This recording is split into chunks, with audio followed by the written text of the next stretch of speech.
අපි බලමු ගැල්වානීය කෝෂයක ධන අග්‍රයයි ඍණ අග්‍රයයි කොහොමද අඳුරගන්නේ කියලා. දැන් මම ඉස්සෙල්ලා ඔයාලට කිව්වා දැන් කෝෂයේ ක්‍රියාත්මක වෙනකොට අපි අර ගත්තු සින්කොප ඉලෙක්ට්‍රෝඩ යොදාගත්තු කෝෂේ නම් ඩැනියල් කෝෂේ. ඒකේ සින්ක් ඉලෙක්ට්‍රෝඩය මත තමයි ඉලෙක්ට්‍රෝන පීඩනය වැඩි කොපර් ඉලෙක්ට්‍රෝඩයට වඩා. එතකොට සින්ක් ඉලෙක්ට්‍රෝඩේ ඉඳලා බාහිර පරිපථය ඔස්සේ කොපර් ඉලෙක්ට්‍රෝඩයට ධාරාව ගමන් කරනවා. ඉතින් මෙන්න සින්ක් ඉලෙක්ට්‍රෝඩය මත ඍණාරෝපණය එතන තමයි ඔක්සිකරණය සිද්ධ වෙන්නේ. ඒ නිසා අපි ඒකට ඇනෝඩය කියලා කිව්වා. ඒ නිසා මේ කුටීරයට අපි කියනවා ඇනෝඩ කුටීරය කියලා. ඒ වගේම මෙන්න ඔක්සිහරණය සිද්ධ වෙන තැන එතන අපි කැතෝඩය කියලා කිව්වේ. ඒ නිසා මේ කුටීරයට අපි කියනවා කැතෝඩ කුටීරය කියලා. ලවණ සේතුවෙන් සම්බන්ධ වෙලා තියෙන්නේ. ඒ නිසා මෙන්න ඉලෙක්ට්‍රෝන ධාරාව ගමන් කරන දිශාව ඇනෝඩේ ඉඳලා කැතෝඩේ දිශාවට එහෙම නැත්නම් ඍණාග්‍රේ ඉඳලා ධනාග්‍රයට ඉලෙක්ට්‍රෝන ධාරාව ගමන් කරනවා. ඒ වගේම සම්මත ධාරාව අපි නම් කරන්නේ ධනාග්‍රේ ඉඳලා ඍණාග්‍රයට යන විදිහටයි සම්මත ධාරාව අපි ලකුණු කරන්නේ. සම්මත ධාරාව I ලකුණින් පෙන්වලා තියෙන්නේ. ඉලෙක්ට්‍රෝන ගමන් කරන්නේ ඊට ප්‍රතිවිරුද්ධ දිශාවට. ඒ නිසා අපි ඇනෝඩේදී ඉලෙක්ට්‍රෝන මුදා හැරීම සිද්ධ වෙනවා. ඒ නිසා එතන ඉලෙක්ට්‍රෝන පීඩනය වැඩි. ඒ නිසා ගැල්වානී කෝෂයක ඍණාග්‍රය වෙන්නේ ඇනෝඩය. ඒ වගේම කැතෝඩේදී ඉලෙක්ට්‍රෝන ඔක්සිහරණය සඳහා වැය වෙනවා. ඒ නිසා එතන ඉලෙක්ට්‍රෝන අඩුයි. ඒ නිසා එතන ධනාග්‍රය වෙනවා. ඒ නිසා අපි ඇනෝඩය ඍණාග්‍රයත් කැතෝඩය ධනාග්‍රයත් විදිහට අපිට නම් කරන්න පුළුවන් ගැල්වානීය කෝෂයක නැත්නම් වෝල්ටීය කෝෂයක. හොඳයි. අපි ඊගොඩ බලමු කොහොමද කෝෂයක සම්මත අංකණය කියලා. අපි මේ කෝෂයක අපි ඉලෙක්ට්‍රෝඩ දෙකකින් සහ ලවණ සේතුවකින් සම්බන්ධ කරලා තියෙනකොට අපි කෝෂයක අංකණය නැත්නම් සම්මත අංකණය අපි යොදන්නේ ඒ ඉලෙක්ට්‍රෝඩය ඒ වගේම ඉලෙක්ට්‍රෝඩය සම්බන්ධ වෙලා තියෙන අයන ද්‍රාවණය ඊට පස්සේ අයන ද්‍රාවණය සම්බන්ධ වෙලා තියෙන ද්‍රව සංදිය ඊට පස්සේ ඒ ද්‍රව සංදිය ගිල සම්බන්ධ වෙන ඊගව ද්‍රාවණය ඊට පස්සේ ඒ ද්‍රාවණය සම්බන්ධ වෙලා තියෙන ඉලෙක්ට්‍රෝඩය මොකක්ද කියන එක ප්‍රකාශන වෙන විදිහට තමයි අපි සම්මතාංකණය තෝරගන්නේ. බලමු අපි ඊගවට සම්මතාංකණය කරන්නේ කොහොමද කියලා. අපි බලමු අපිට හුරු පුරුදු ඩැනියල් කෝෂයේ සම්මතාංකණය ලියලා. දැන් මෙන්න මම ඉස්සලා කිව්වා වගේ ඩැනියල් කෝෂය සමන්විත වෙලා තියෙන්නේ සින්ක් ඉලෙක්ට්‍රෝඩය. ඊට පස්සේ එයා ගිල්ලලා තියෙන්නේ සින්ක් 2+ අයන ද්‍රාවණයක. සින්ක් 2+ අයන ද්‍රාවණය සම්බන්ධ කරලා තියෙන්නේ මේ අවස්ථාවේදී ලවණ සේතුවකින්. එයා ලවණ සේතුව සම්බන්ධ වෙන්න ගිහිලා කොපර් 2+ අයන ද්‍රාවණයට. කොපර් 2+ අයන ද්‍රාවණය ගිල්ලලා තියෙන්නේ කොපර් ලෝහය. හොඳයි. අන්න ඒ කතන්දරේ ඔක්කොම මම මෙන්න මේ අංක වලින් පෙන්නලා තියෙනවා. මෙන්න ලෝහය අංක 1, ඊට පස්සේ ලෝහය අඩංගු ලෝහ අයන ද්‍රාවණයේ අංක 2. මම මේ වෙලාවේදී තෝරගෙන තියෙන්නේ සම්මත ඩැනියල් කෝෂය නිසා මෙතන සින්ක් 2+ අයන සාන්ද්‍රණය 1 ගන් ඩෙසිමල් මවුල්. ඒ වගේම කොපර් 2+ අයන ද්‍රාවණයේ සාන්ද්‍රණය 1 ගන් ඩෙසිමල් මවුල්. ඒ වගේම පද්ධති උෂ්ණත්වය සෙන්ටිග්‍රේඩ් අංශක 25 නැත්නම් 298 කෙල්වින්. ඒ නිසා දැන් මේ පද්ධතිය තියෙන්නේ සම්මත තත්ත්වයට යටතේ. අපි බලමු දැන් මේ අංක 1 2 3 4 5 කොහොමද අංකණයකින් නිරූපණය කරන්නේ කියලා. ඉස්සරෝම ඇනෝඩය පෙන්වන්න ඕන මෙන්න අංක 1 සින්ක්. ඊට පස්සේ සින්ක් සම්බන්ධලා තියෙන සින්ක් 2+ අයන වලට ඒ දෙන්න අතර භෞතික අවස්ථාව වෙනසක් තියෙනවා. ඝන සහ ජලීය. ඒ නිසා අපි ඒක වෙන් කරලා පෙන්වන්න අපි මේ සිරස් ඉරක් පෙන්වනවා. ඊට පස්සේ සින්ක් 2+. සින්ක් 2+ තියෙන්නේ ජලීය අවස්ථාවේ. ඒ වගේම එයාගේ සාන්ද්‍රණය අපි සම්මත අවස්ථාව තෝරගෙන තියෙන නිසා 1 ගන් ඩෙසිමීටර මවුල්. හොඳයි. ඊගාවට සම්බන්ධ වෙලා තියෙන්නේ ලවණ සේතුවට. ඒ නිසා අපි ලවණ සේතුව පෙන්වන්නේ මෙන්න මේ විදිහට සමාන්තර ඉරි දෙකකින්. ලවණ සේතුව සම්බන්ධ වෙන්නේ ගිහිල්ලා කොපර් 2+ අයන ද්‍රාවණයට. මෙන්න Cu2+. එයා ජලීය අවස්ථාවේ තියෙන්නේ. එයාගේ සාන්ද්‍රණය ගන් ඩෙසිමල් මවුල් 1 කියලා පෙන්වන්න ඕන. ඊට පස්සේ කොපර් 2 ප්ලස් සම්බන්ධ වෙලා තියෙන කොපර් ලෝහයට අන්න භෞතික අවස්ථාව වෙනස්. ඒ නිසා අපි ඉරකින් වෙන් කළ පෙන්නනවා. අපිට හම්බ වෙනවා කොපර් ලෝහය. දැන් මෙන්න ඇනෝඩයයි කැතෝඩයයි ඒ දෙක සම්බන්ධ කරන ලවණ සීතුවයි.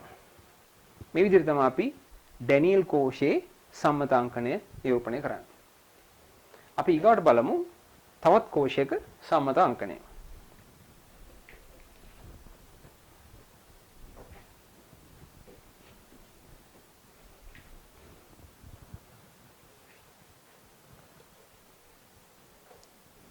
හොඳයි මේ තියෙන්නේ සම්මත හයිඩ්‍රජන් ඉලෙක්ට්‍රෝඩයක් සහ සම්මත මැග්නීසියම් ඉලෙක්ට්‍රෝඩයකින් සමන්විත කෝෂයක්.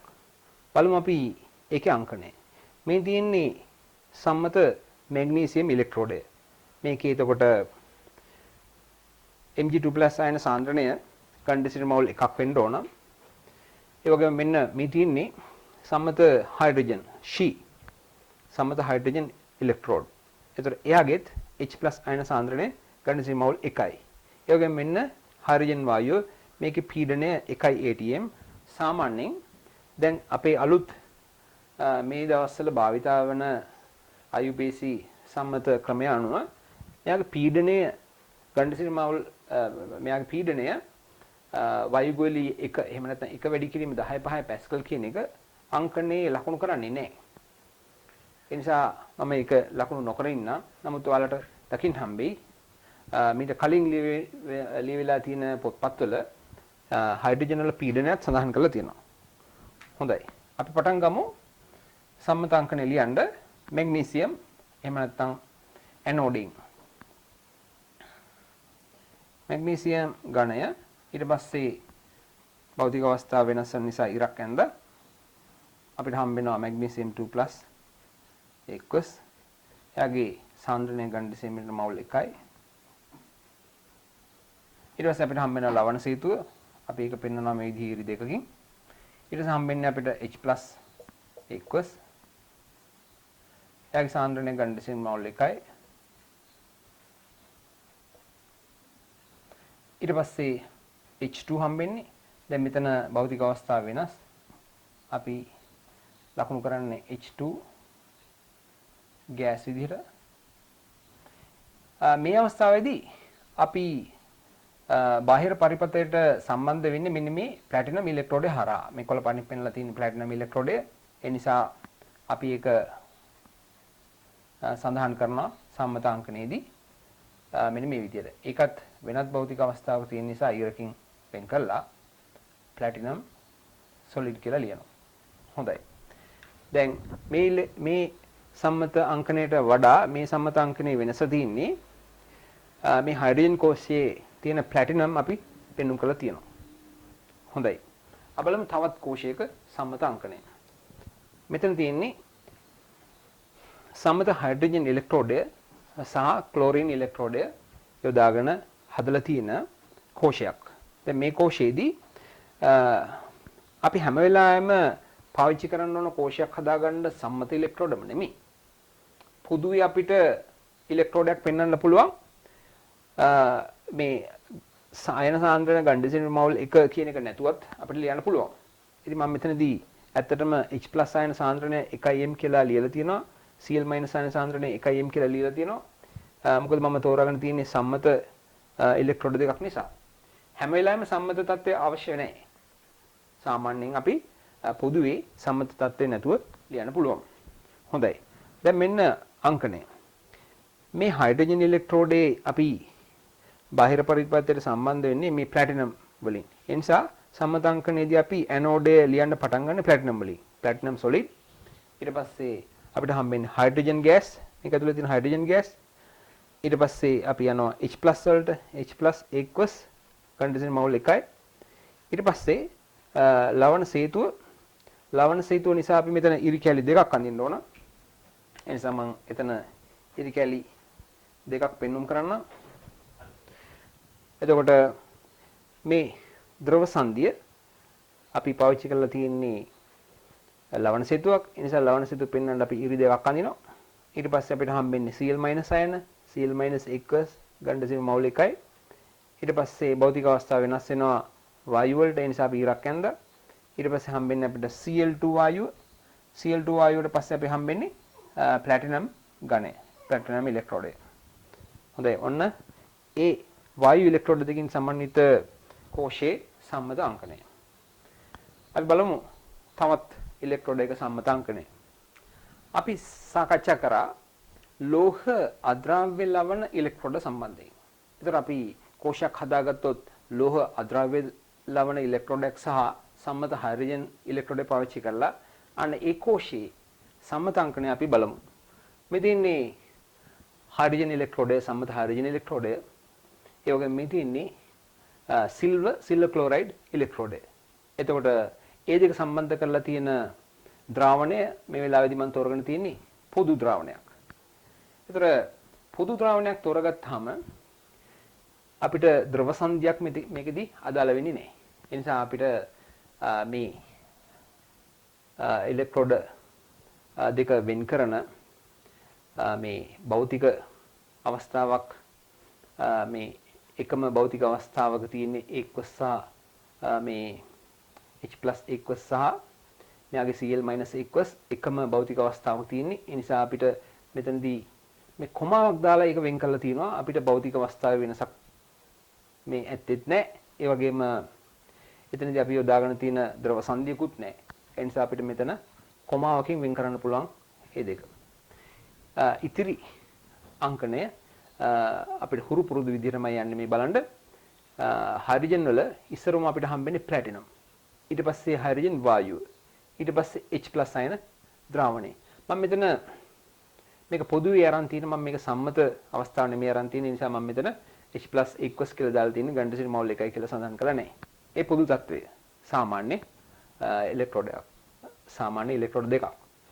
ඒතර ඊගාවට හම්බෙන්නේ අපිට මේ සිල්වර් ක්ලෝරයිඩ් ඉලෙක්ට්‍රෝඩයේ Cl- අයන ද්‍රාවණය.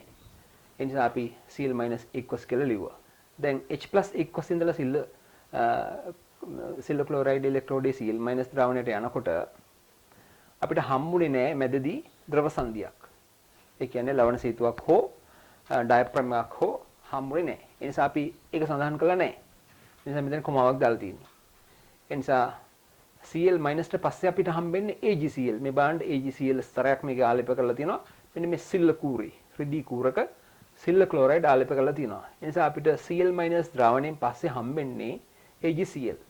ඒ නිසා අපි ඒක මේ විදිහට ඉරකින් වෙන් කරා.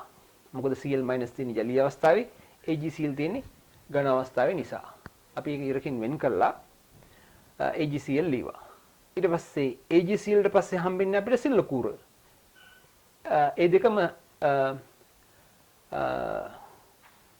තියෙන්නේ ඝන අවස්ථාවේ. ඒ නිසා මම මෙතන නිවැරදි කිරීමක් කරනවා.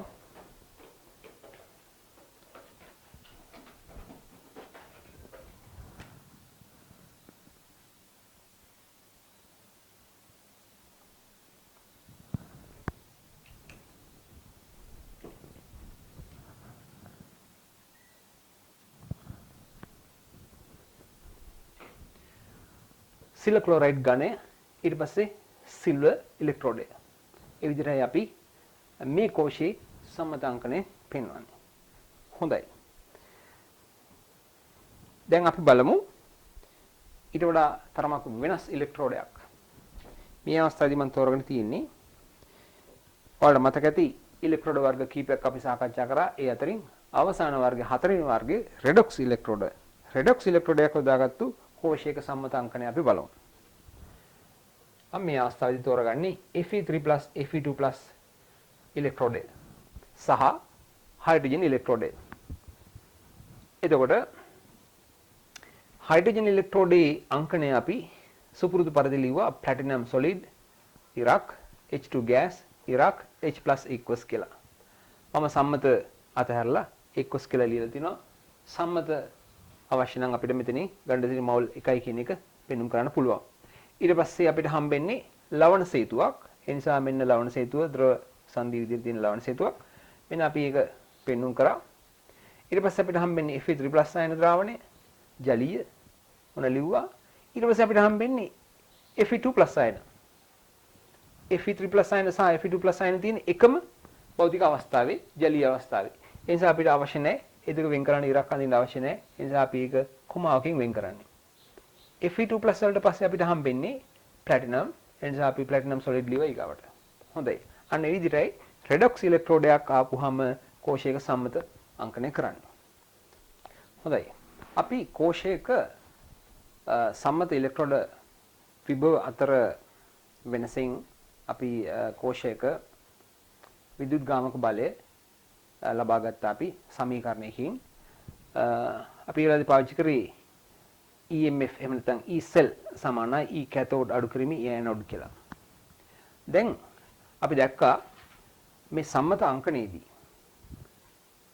අපි හැම වෙලාවෙම සම්මත අංකණයේ වම් පැසෙන් ලිව්වේ ඇනෝඩය. දකුණු පැසෙන් ලිව්වේ කැතෝඩය. ඒ නිසා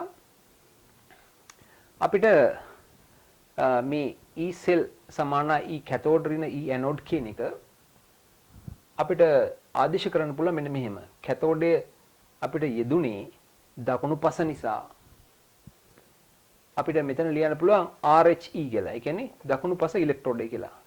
right hand electrode කියන එක. right hand electrode. ඒ වගේම E anode කියන එකට යොදා ගන්න පුළුවන්. අපි anode ලිව්වේ වම් පස නිසා LHE කියලා. ඒ නිසා අපි මෙතනදී LHE කියන්නේ වම් පස ඉලෙක්ට්‍රෝඩයට.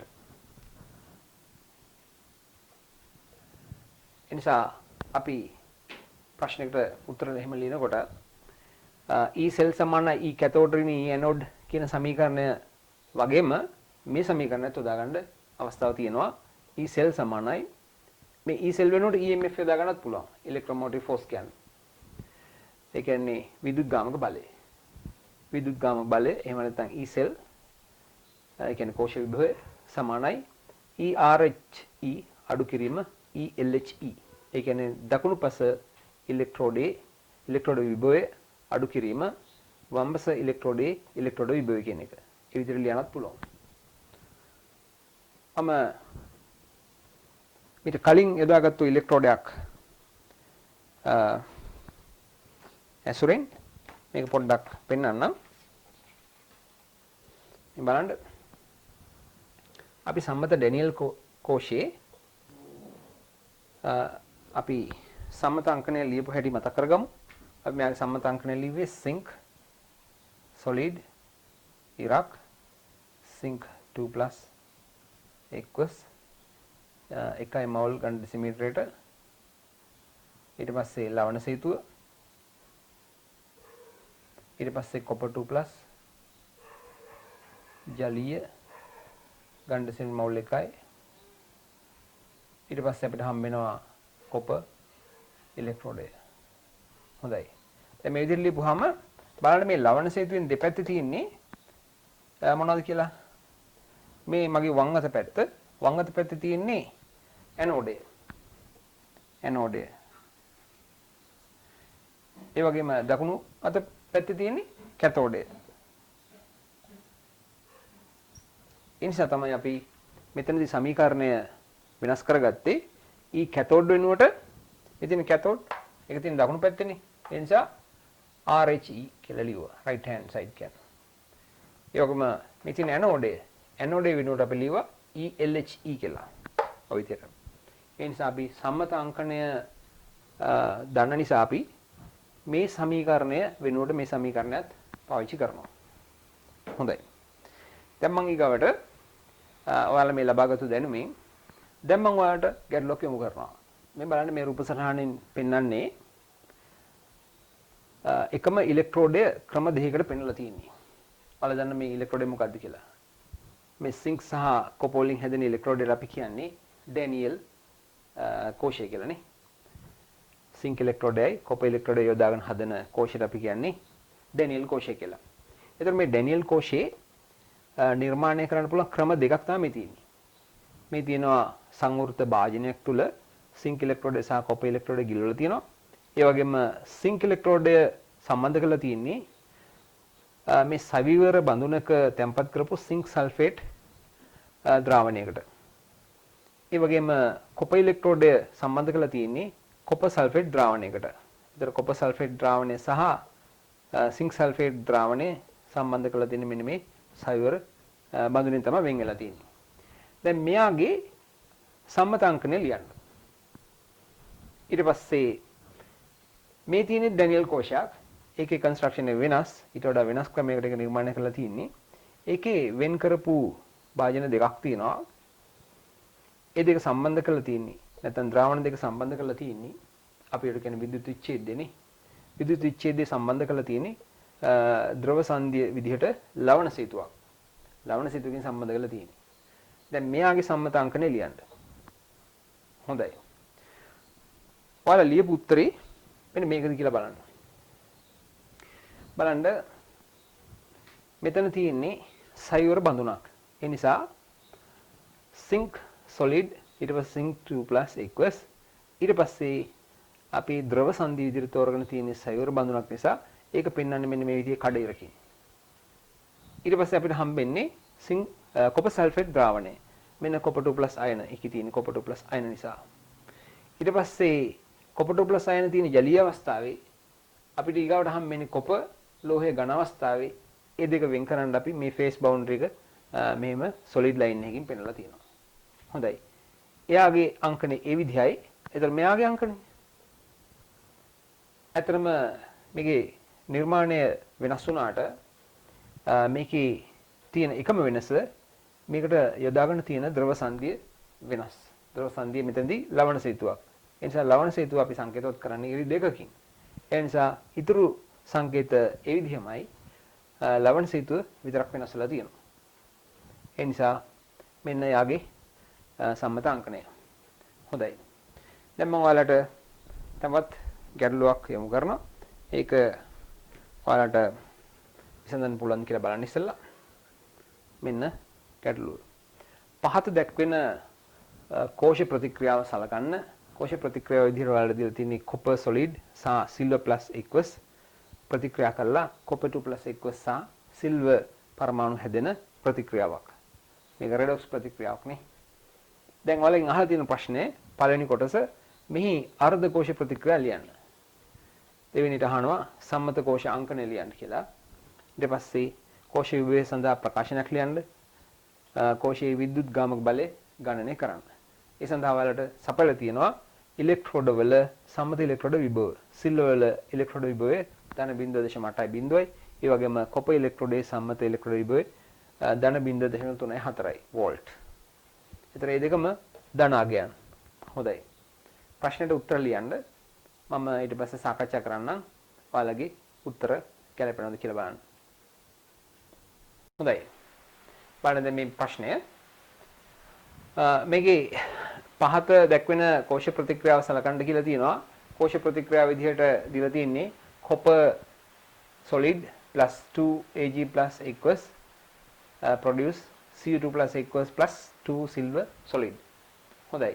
පළවෙනි කොටසෙන් අහන්නේ මෙහි අර්ධ කෝෂ ප්‍රතික්‍රියා ලියන්න. හොඳයි. අපි බලමු අර්ධ කෝෂ ප්‍රතික්‍රියා මොනවද කියලා. අපි මේකදී අඳුර ගන්න ඕන ඇනෝඩ ප්‍රතික්‍රියාව නැත්නම් ඔක්සිකරණය සහ කැතෝඩ ප්‍රතික්‍රියාව ඒ කියන්නේ ඔක්සිහරණය අඳුර ගන්න ඕන. හොඳයි මෙන්න පිළිතුර.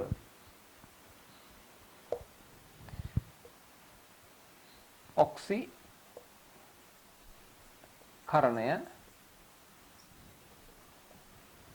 එතෙන්දී ඔක්සිකරණය වෙලා තියෙන්නේ කොපර්. ඒ නිසා Cu solid Cu2+ aqueous බවට පත් වෙලා තියෙනවා. ඉලෙක්ට්‍රෝන දෙකක් ඉවත් වෙනවා. ඒ වගේම ඔක්සිහරණය වෙලා තියෙන්නේ සිල්වර් ප්ලස් අයන Ag+ aqueous ඔක්සිහරණය වෙලා තියෙනවා ඉලෙක්ට්‍රෝන දෙකක් ඉලෙක්ට්‍රෝනයක් එකතුලා Ag solid ලැබිලා තියෙනවා. ඔන්න මේ සිද්ධ වෙන අර්ධ කෝෂ ප්‍රතික්‍රියාව. ඊට පස්සේ බලමු දෙවෙනි කොටසේ පිළිතුර සම්මත කෝෂ අංකණය ලියන්න. හොඳයි. දැන් මෙතනදී සිද්ධ වෙලා තියෙන්නේ බලන්න ඇනෝඩ ප්‍රතික්‍රියාව විදිහට තියෙන්නේ කොපර් සහ කොපර් 2+ අයන අතර තියෙන ප්‍රතික්‍රියාව. ඒ නිසා අපිට ලියන්න පුළුවන් ඉස්සරෝම ඇනෝඩ් එකෙන් ලියන්නේ. ඔන්න ලිව්වා copper solid සහ copper 2+ මේක සම්මත අවස්ථාවක් ගැන කියලා නැති නිසා අපි සම්මත අපිට ලියන්න පුළුවන් Cu2+ අයන සාන්ද්‍රණය ගණිතශාස්ත්‍රීය මවුල් 1යි කියලා ලියන්න පුළුවන් සම්මත අවස්ථාවේ නම් පොදුවේ නම් එහෙම ලියන්න අවශ්‍ය නැහැ. මෙතනදී කියලා නැති නිසා මෙතන දීලා තියෙන්නේ නම් සම්මත ඉලෙක්ට්‍රෝඩ විභව. නමුත් ඊට කලින් ප්‍රශ්නේ සම්මත අවස්ථාවක් කියලා නැති නිසා අපි පොදුවේ ලියමු AQ කියලා. ඊට පස්සේ මෙතනදී භාවිතා කරලා තියෙන ද්‍රව සංධිය ගැන සඳහනක් නැහැ. ඒ නිසා අපිට නිදහස තියෙනවා කැමති දෙයක් යොදා ගන්න. මම ඒ නිසා මෙතන ලවණ සේතුවක් තියෙනවා කියලා උපකල්පනය කරන්නම්. ඊට පස්සේ අපිට ලවණ සේතුවෙන් පස්සේ හම්බෙන්නේ සිල්වර් ප්ලස් අයන Ag ප්ලස් AQ ඊට පස්සේ සිල්වර් ලෝහය Ag solid. හොඳයි. මෙන්න මෙයාගේ වම් පැත්ත left hand side මෙන්න මෙයාගේ right hand side. එතකොට left hand side එකේ තියෙන්නේ ඔක්සිකරණය. මේ තියෙන ඔක්සිකරණ ප්‍රතික්‍රියාව. ඒ වගේම දකුණු අත පැත්තේ තියෙන්නේ ඔක්සිහරණය. මෙන්න ඔක්සිහරණයට අදාළ සම්මුතික අංකණය. ඒ නිසා දෙවෙනි කොටසට පිළිතුර තමයි මේ තියෙන්නේ. ඊට පස්සේ බලමු තුන්වෙනි කොටසට පිළිතුර. කෝෂ විභවය සඳහා ප්‍රකාශනයක් ලියන්න කියනවා. හොඳයි. කෝෂ විභවය සඳහා ප්‍රකාශනය අපි දන්නවා EMF එහෙම නැත්නම් E cell සමානයි E cathode minus E anode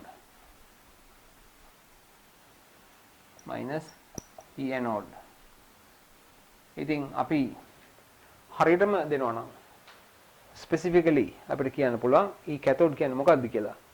අපේ cathode ඔක්සිහරණය වෙන අග්‍රය කියන්නේ Ag+ ඉලෙක්ට්‍රෝඩ. ඒ නිසා අපිට මෙතන ලියන්න පුළුවන් E Ag+ Ag කියලා. අඩු කිරීම E ඇනෝඩය විදිහට තියෙන්නේ copper 2+ copper. ඔය විදිහට ලියන්න පුළුවන් E cell සමානයි. ඊගාට බලමු අපි අවසාන කොටස කෝෂයේ විද්‍යුත් ගාම බලය ගණනය කරන ආකාරය. අපිට මේ සමීකරණයෙන් ඉස්සරහට යන්න පුළුවන්. EMF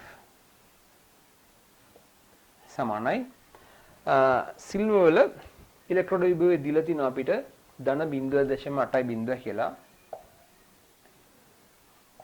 එකෙන් අඩු කරන්න ඕන කොපර් වල ඉලෙක්ට්‍රෝඩ විභවය 0.34 වෝල්ට්. හොඳයි. අපිට එනවා එතකොට 6යි 0.46යි වෝල්ට් කියලා එනවා. අපිට හැම වෙලාවෙම EMF වලට එන්නේ ධනාගයක්. ඉතින් අපිට මේ අවස්ථාවේදී ධනාගයක් ලැබුණේ. හොඳයි. අපි ඊගොල්ලෝ බලමු